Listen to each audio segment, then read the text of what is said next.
Cara membuat pembelian emas kaedah outright purchase melalui PG Apps.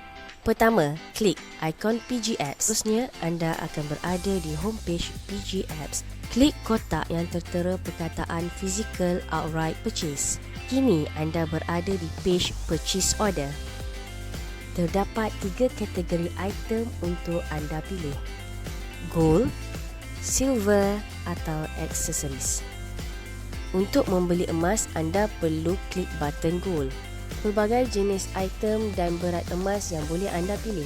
Sila scroll down ke bawah dan klik mana-mana nombor untuk ke page yang seterusnya. Pilih item yang anda inginkan dan klik pada kotak item tersebut.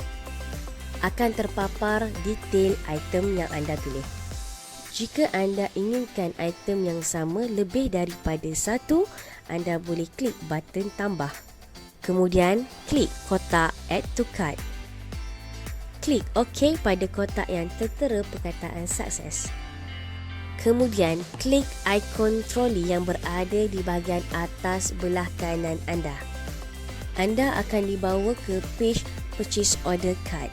Di sini terdapat listing item yang telah anda pilih. Anda boleh cancel item di dalam listing dengan klik perkataan Remove.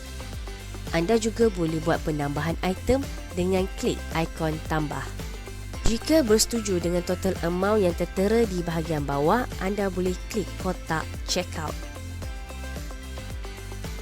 Kini anda berada di page Purchase Checkout. Pertama, untuk bahagian payment option, pilih Full Payment. Untuk yang kedua, Collection Method.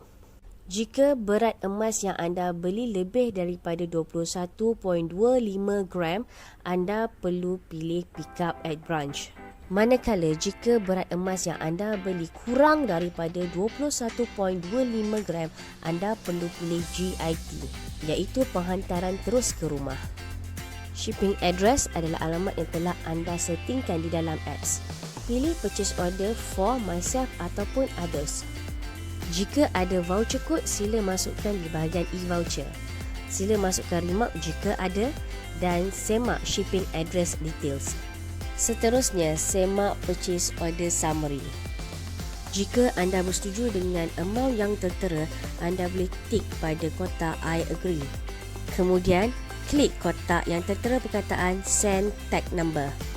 Masukkan tag number dan klik kotak place order. Ikut arahan yang seterusnya untuk anda proceed dengan pembayaran. Untuk semak item yang telah ditempah, anda perlu berada di home page.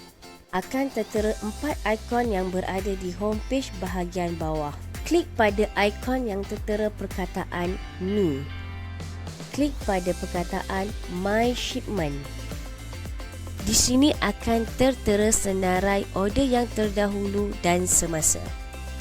Klik pada CSO number yang berkaitan. Anda boleh track parcel anda dengan klik pada hyperlink di tracking number. Sekian, terima kasih.